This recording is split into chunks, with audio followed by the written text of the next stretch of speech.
Hoje em dia, as calculadoras eletrônicas estão sendo produzidas em massa sem intervenção humana. A indústria eletrônica japonesa, que atualmente é líder mundial, desenvolveu-se a partir de uma luta acirrada pela sobrevivência, centralizada na produção desses novos aparelhos eletrônicos. A primeira calculadora eletrônica japonesa foi produzida comercialmente em 1964. No ano seguinte, a produção chegou a 4.300 unidades. 15 anos depois, em 1980, a produção tinha se multiplicado para mais de 60 milhões de unidades anuais. Durante os últimos 27 anos, foram introduzidas no mercado aproximadamente 2.500 calculadoras, uma média de 90 novos modelos todos os anos. Nos anos de maior produção, estiveram envolvidas na produção mais de 50 empresas, incluindo aquelas que fabricam em base de consignação. Uma calculadora enorme que chegou a custar $5.000 encolheu até tornar-se do tamanho de um cartão de visita e custa agora menos de $10.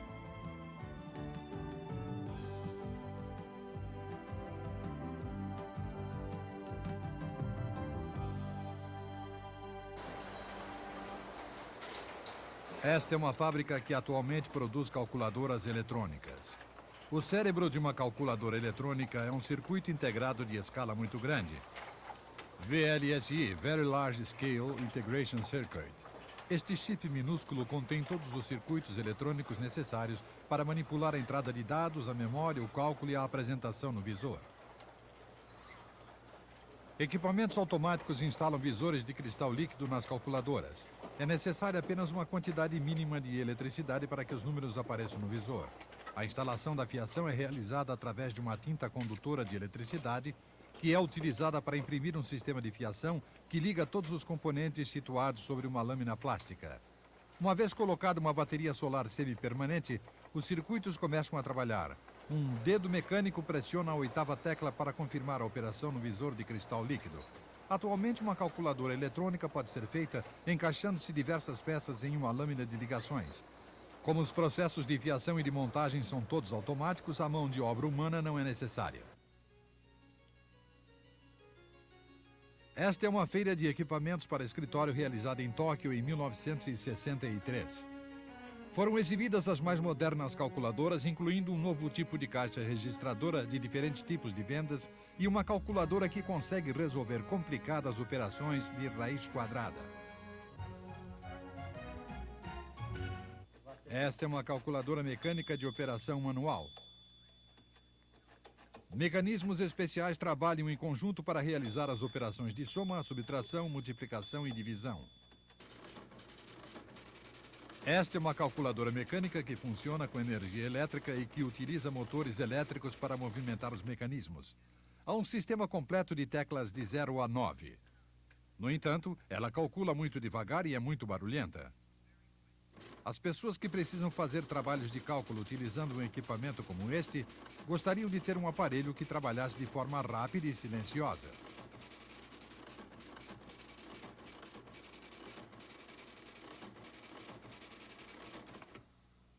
Em 1957, a Casio desenvolveu a calculadora de relés Casio 14A.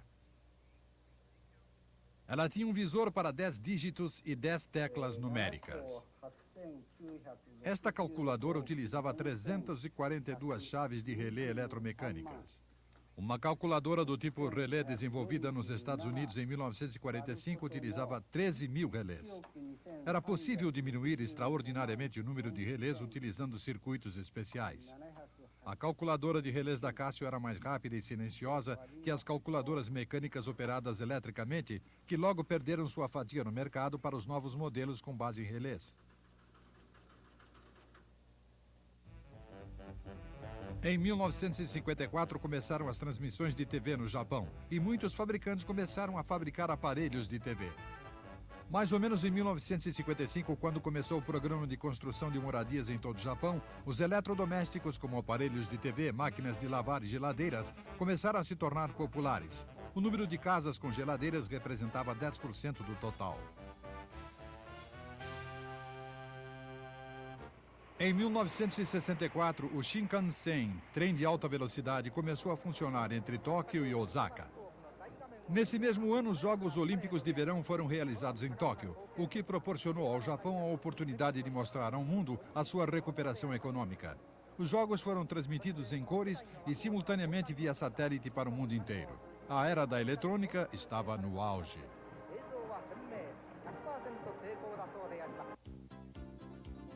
1964 foi também o ano em que 4 empresas colocaram no mercado uma calculadora eletrônica de mesa. A Aleph 0101 era uma máquina que fazia silenciosamente operações aritméticas de até 12 dígitos. Seu preço era de $8.000. Grande número de bobinas magnéticas foram dispostas dentro da calculadora que não utilizava transistores. A máquina era altamente confiável, mas seu consumo de energia elétrica fez com que se tornasse antieconômica. A Sharp colocou no mercado sua CS-10 Compact. Era uma máquina com teclado numérico completo capaz de realizar operações aritméticas de até 20 dígitos. Essa calculadora, que custava $5.350, utilizava um tipo de tubo de vácuo denominado tubo Nixie como visor. O tubo de display foi colocado em uma base com transistores alinhados nos dois lados. O número de mecanismos semicondutores utilizados era de 530 transistores e 2.300 diodos, todos feitos de germânio.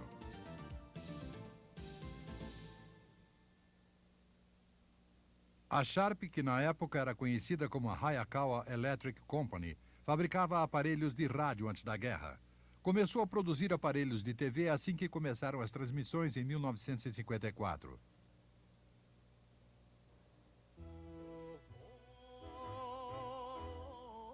Os engenheiros jovens da Sharp costumavam tomar alguns drinks juntos depois do trabalho. Eles discutiam quais seriam os tipos de produtos que a Sharp poderia produzir quando terminasse o boom dos aparelhos de TV. Os engenheiros, recém-saídos da universidade, trocavam os conhecimentos adquiridos e falavam sobre as suas ideias de se fabricar forno de micro-ondas, equipamentos médicos e computadores.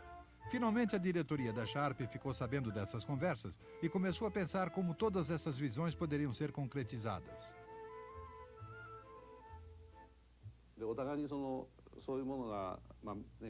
Todos tínhamos ouvido falar que os computadores seriam uma área muito interessante, especialmente porque eles eram o que havia de mais avançado tecnologicamente.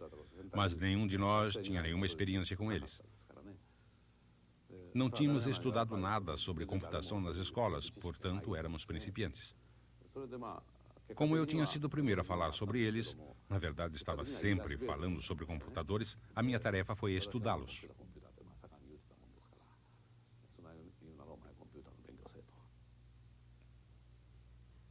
Em abril de 1960, 4 engenheiros jovens que tinham a tarefa de estudar os computadores visitaram o professor Hiroshi Ozaki, da Universidade de Osaka, que era um especialista em cálculos digitais. O professor Ozaki tinha traduzido o livro Projeto Lógico de Computadores Digitais, de Montgomery Pfister, uma autoridade mundial em cálculo digital. Utilizando essa obra como livro de texto, eles aprenderam as bases da teoria do cálculo. Durante um ano, os 4 passaram a maior parte do dia no laboratório de pesquisa da universidade. Quando voltavam para a empresa, revisavam o que tinham aprendido, resolviam os problemas e preparavam seu plano para o dia seguinte.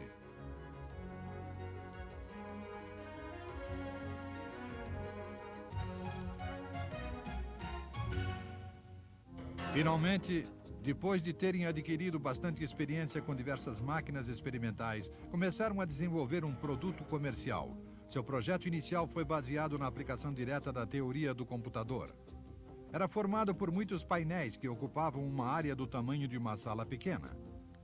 Para conseguir reduzir a máquina a um tamanho de mesa e manter o preço razoável, eles precisaram fazer circuitos especiais para cálculo.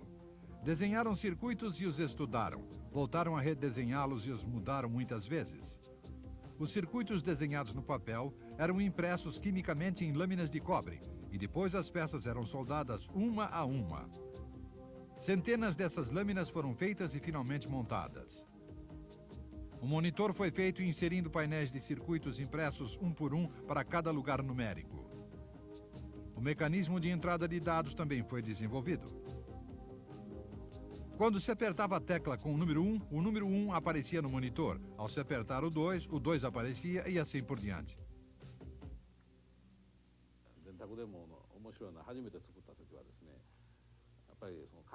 Quando montamos nossa primeira calculadora, a máquina só era capaz de multiplicar por 1. Isso acontecia porque não tínhamos preparado mais circuitos impressos. Mesmo assim, tivemos de nos reportar ao conselho diretor sobre os nossos progressos.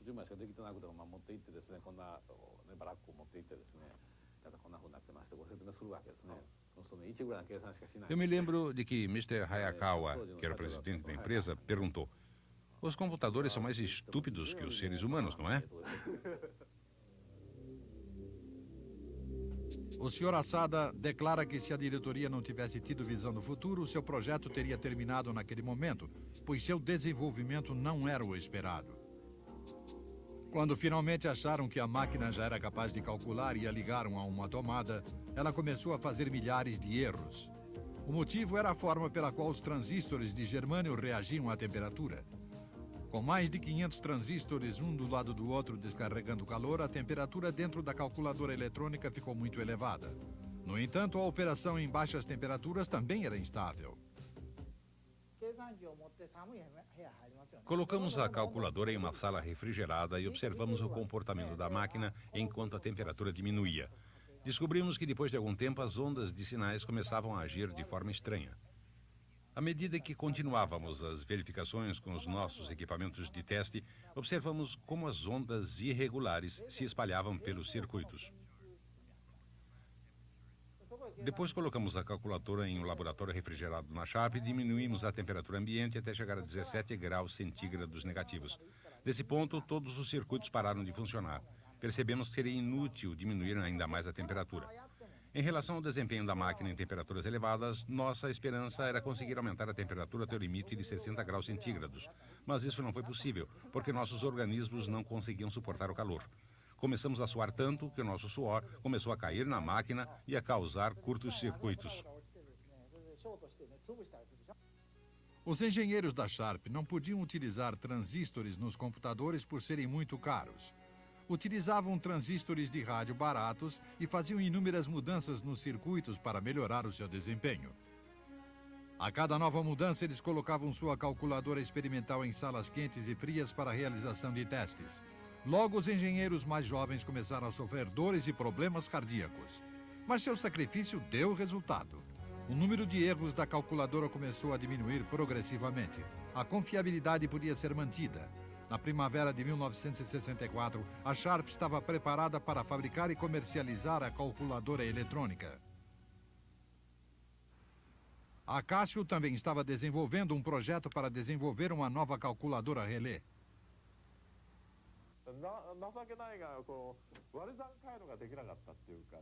A política da Casio era tentar desenvolver uma calculadora relés que fosse superior à calculadora transistorizada. O problema era que os circuitos necessários para a execução da divisão requeriam muito hardware. Então, decidimos fabricar uma calculadora que de alguma forma ignorasse a divisão.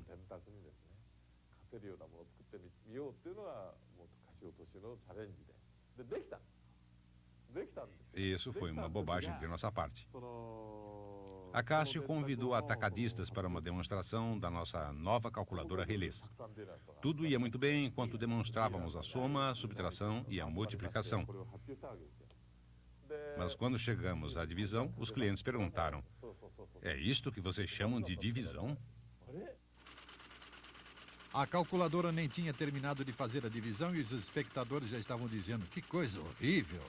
Muitos atacadistas levantaram-se e foram embora. Os diretores ficaram pálidos. O Sr. Shimura estava estarrecido.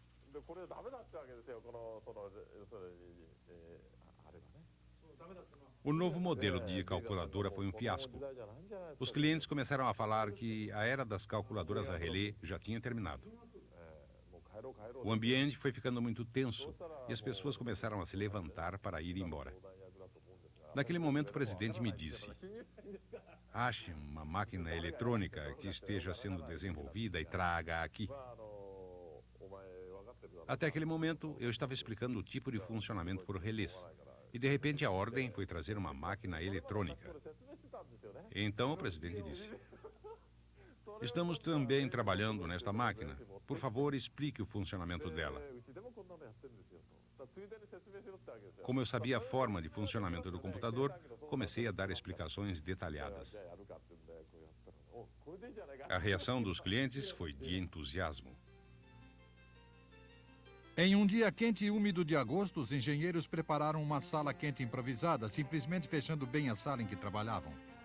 A Cássio tinha interrompido a produção de calculadoras a relé. Os jovens técnicos estavam interessados em uma calculadora a transistores que vinham testando adicionalmente. De repente, o desenvolvimento dessa calculadora tornou-se uma questão de vida ou morte. Os homens trabalhavam enquanto a temperatura da sala subia para mais de 45 graus centígrados. Bebiam muita água e ingeriam sal para evitar a desidratação. A mudança da calculadora relés para o tipo a transistores estava sendo uma tarefa difícil.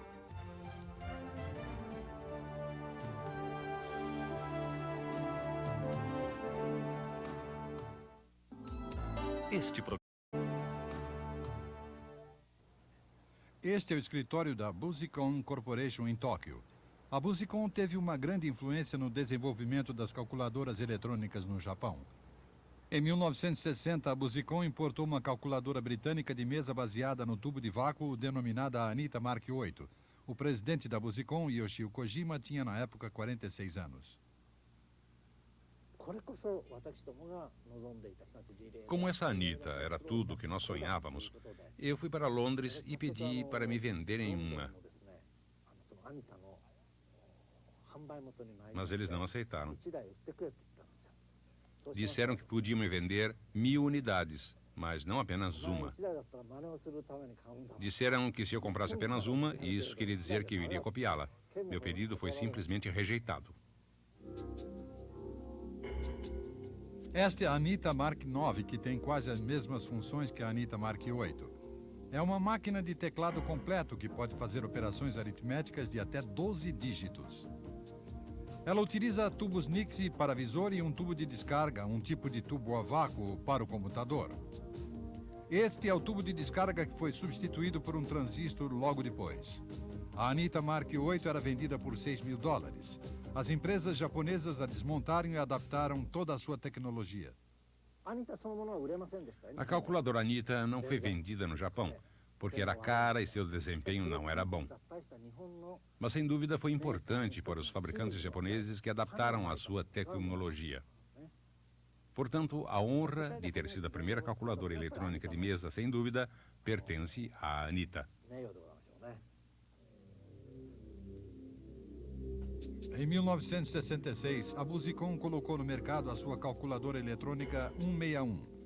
Ela tinha um desempenho surpreendente e seu custo era baixo, pois utilizava um centro de memória extremamente pequeno, cuja tecnologia tinha sido desenvolvida por uma empresa italiana.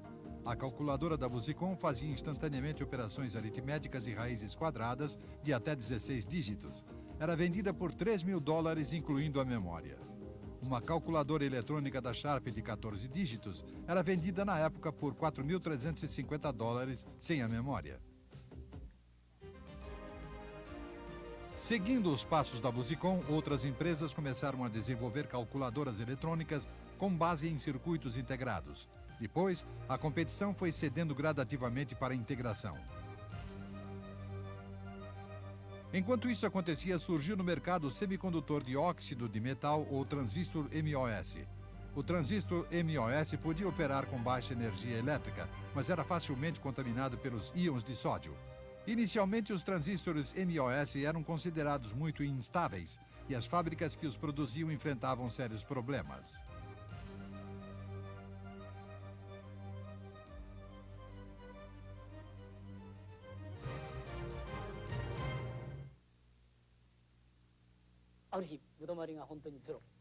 O nosso índice diário de produção era 0. Isso quer dizer que tudo o que produzíamos tinha defeito. Tivemos fases horríveis. Na metade da década de 60, a nossa situação era essa. Sabem qual é a sensação de sentir dor de estômago sempre que se enfrenta uma crise? Pois bem, naquela época eu tinha a impressão de que o meu estômago estava cheio de buracos. Muitas vezes não tínhamos produto para enviar aos clientes. A situação nos Estados Unidos não era muito melhor. A Fairchild Semiconductor Corporation era líder mundial na tecnologia de semicondutores nas décadas de 1960 e 1970.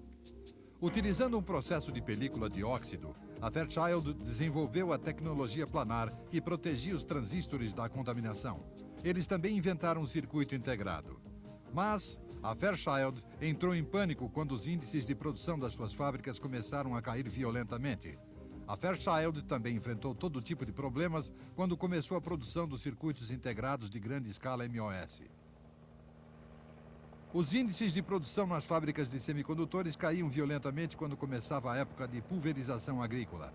As grandes quantidades de sódio contidas nos fertilizantes e nos agroquímicos tornavam-se ionizados e flutuavam no ar. Esse contaminador entrava nas fábricas e pousava nos wafers. Os wafers também eram afetados quando os operários voltavam do banheiro. Os resíduos de urina nas suas mãos faziam com que os wafers ficassem imprestáveis. Pesquisadores de todos os lugares dos Estados Unidos começaram a procurar a causa da instabilidade dos MOS e LSI. Aos poucos, a Fairchild percebeu que o problema era o sódio.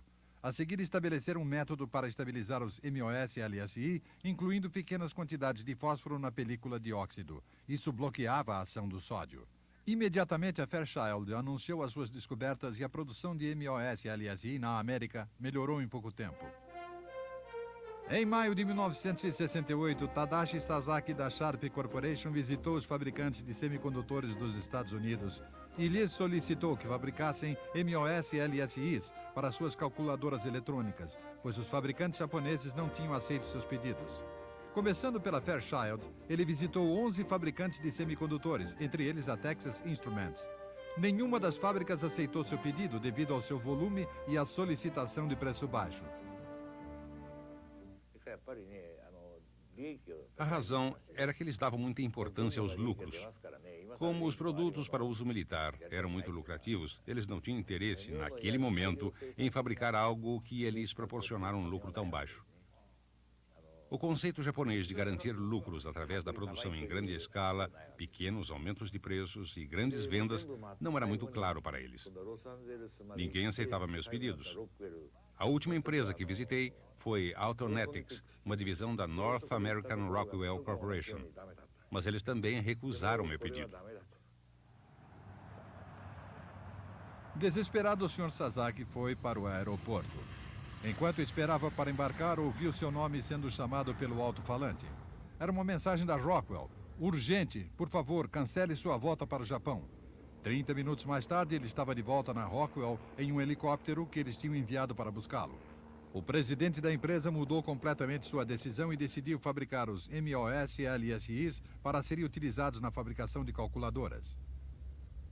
Depois da assinatura do contrato, a Sharp enviou um jovem engenheiro, Yukihiro Yoshida, para Rockwell. Ele tinha entrado na Sharp apenas 2 anos antes. Ele se deparou com a tecnologia americana, que era muito mais avançada que qualquer outra existente no Japão naquela época.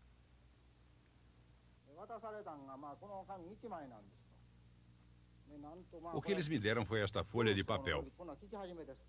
Eu nunca tinha ouvido falar de circuitos lógicos de 4 fases. De início, nada fazia sentido.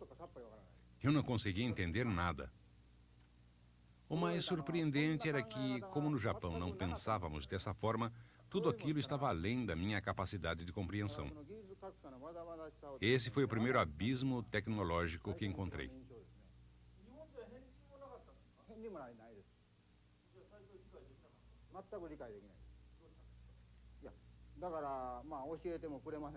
Os engenheiros americanos não explicavam as coisas em detalhe. Eles apenas respondiam às minhas perguntas. Muitas vezes, eles utilizavam o quadro negro para explicar as suas respostas. Quando parecia que eu tinha entendido, eles apagavam o que tinham escrito. Por isso eu fingia que não entendia bem inglês, para ter tempo suficiente de copiar tudo no meu caderno. Meus primeiros dias na Rockwell foram assim. Em 1969, a Apollo 11 chegou à Lua. Pela primeira vez na história, um homem tinha pousado na superfície do satélite e retornado são e salvo para a Terra. A chave para tudo isso foi um pequeno computador dentro da nave espacial.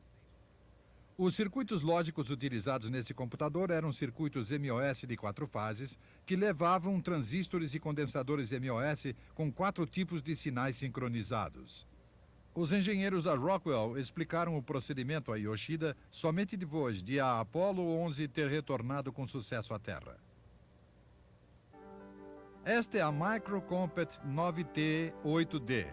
Comparada com a primeira Compet lançada ao mercado em 1964, tinha 1/6 do peso, 1/3 da altura e 1/5 do preço. As operárias sentadas em linha estão processando wafers. 2 milhões de LSIs em forma de wafer foram enviados via aérea para o Japão. As técnicas cortaram os wafers em chips e os colocaram em lead frames e os ligaram com pequenos cabos de ouro. Um chip simples custa $20. Apenas alguns poucos componentes foram ligados aos LSI quíntuplos. Os chips quíntuplos custavam $270. Eles se tornaram a base desta calculadora eletrônica de $1.000 que monopolizou o mercado. Foram vendidas 400 mil unidades. Custou $100 milhões fabricar os chips que trouxeram grandes lucros também para Rockwell. Em janeiro de 1971, a Busicom lançou no mercado uma calculadora de bolso com capacidade para 12 dígitos, operada por bateria. Sua característica mais importante é que o mecanismo todo tinha sido construído dentro de um chip LSI, entrada de dados, memória e cálculo. Foi a estreia da calculadora eletrônica de um chip. Conseguimos terminar um LSI de um chip em apenas 6 meses. Foi a primeira vez na história que alguém tinha feito isso. Esta é uma calculadora eletrônica lançada no mercado em 1971. Tem apenas 3 partes: um teclado, um tubo fluorescente para o visor e um único chip LSI com fiação de polivinil clorídrico. O chip LSI era a TMS-105 da Texas Instrument. Era possível fazer uma calculadora eletrônica completa apenas conectando este chip a um teclado e a um visor. Esta é uma lista dos principais fabricantes de calculadora daquela época. São 36 empresas.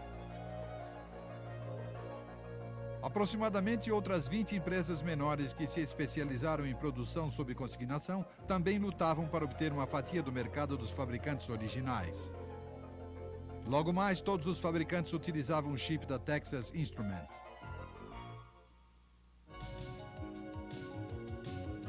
O mercado de calculadoras eletrônicas dobrou sua produção todos os anos até chegar à saturação. Uma calculadora de 8 dígitos que já tinha sido vendida por $800 caiu para 400. No fim de 1971, começou-se a trabalhar no projeto da Casio Mini. Pensamos em um preço de $100 para que as pessoas pudessem comprar a calculadora elas mesmas e não com dinheiro da empresa. Mas quando pensamos no que daria para produzir com $100, verificamos que seria apenas uma calculadora eletrônica de 3 dígitos. Um aparelho que faria apenas simples operações aritméticas. Depois pensamos em uma calculadora de 4 dígitos e finalmente nos decidimos por uma de 6 dígitos, que é o suficiente para calcular até 999.999.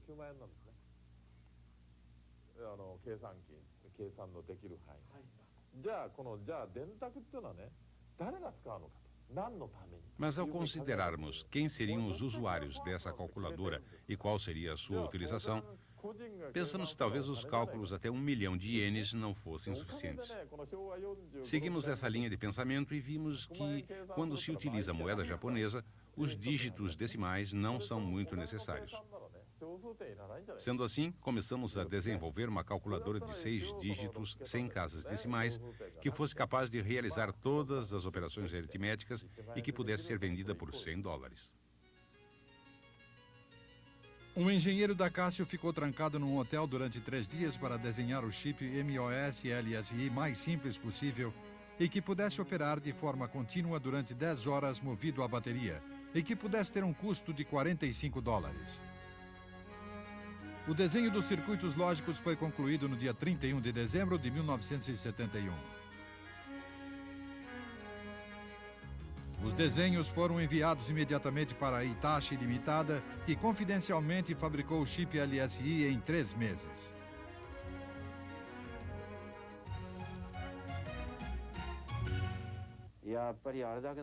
Seu preço era tão barato que, em princípio, eu não tinha ideia do que poderíamos redesenhar para competir com a Casio.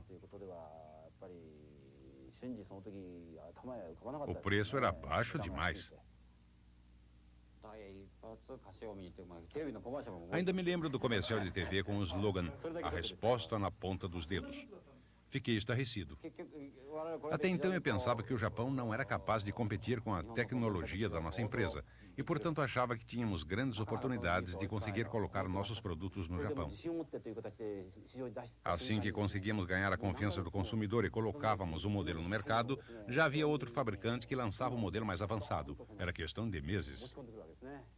Os modelos mais antigos não vendiam em absoluto, mesmo que os fabricantes abaixassem os preços. O resultado foi um problema comum a todos os fabricantes de calculadoras eletrônicas. Todos nós tivemos de arcar com estoques gigantescos. A Casio e a Hitachi também enfrentaram esse problema. Era necessária uma tecnologia inovadora para permanecer no mercado e conseguir uma calculadora que fosse mais leve, mais fina e que tivesse uma bateria mais durável. A resposta foi o cristal líquido.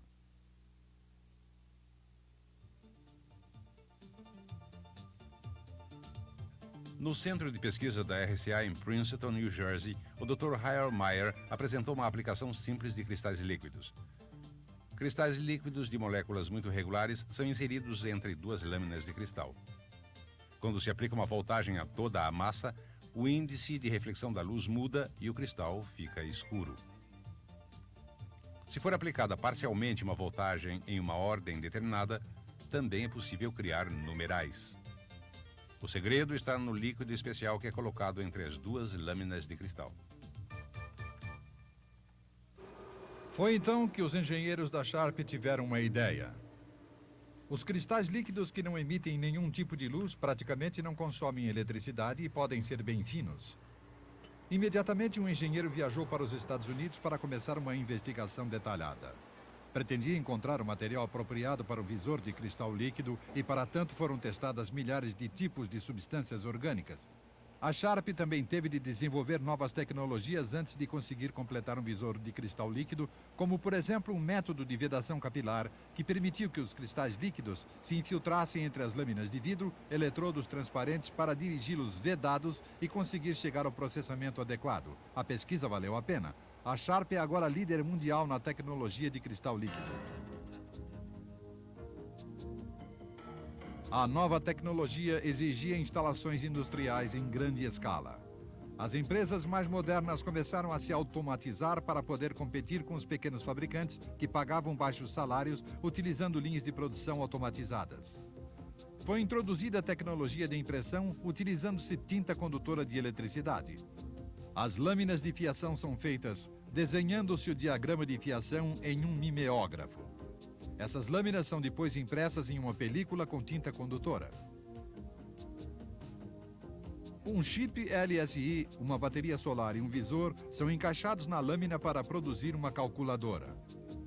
Atualmente, todo o processo é controlado por computador e automatizado.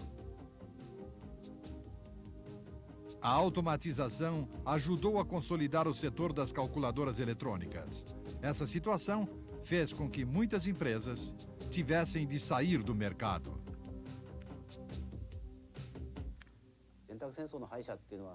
Foi uma situação trágica para as empresas que perderam a guerra das calculadoras. Houve muitos perdedores e poucos vencedores. No mercado de semicondutores, especialmente CIs e LSIs, a possibilidade de competir está baseada no tamanho dos produtos que uma empresa é capaz de fabricar e fornecer. Como todos sabem, a tecnologia dos semicondutores avança rapidamente e o equipamento para a fabricação em série é muito caro. As empresas devem ser modernizadas a cada 3 ou 4 anos e é necessário muito dinheiro para montar uma nova fábrica. Sem a segurança de uma demanda suficiente que permita pagar o dinheiro investido em equipamentos, o setor de semicondutores não pode se expandir. No Japão, como o desenvolvimento da tecnologia foi baseado em uma demanda imensa, a indústria japonesa de semicondutores progrediu muito. Foi assim, na minha opinião, que começou a diferença entre os setores de semicondutores norte-americanos e japoneses.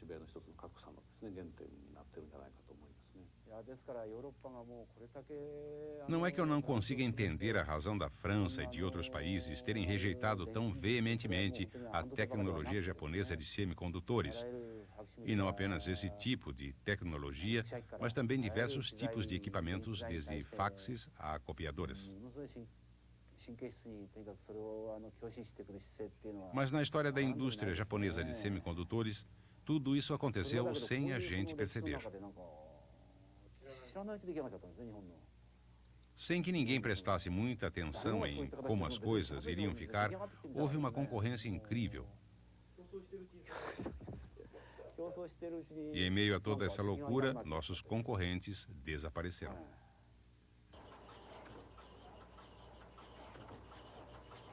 Os LSIs de alta qualidade e baixo custo foram a base da indústria eletrônica japonesa. O alto grau de automatização que a indústria tem atualmente é o resultado da guerra das calculadoras.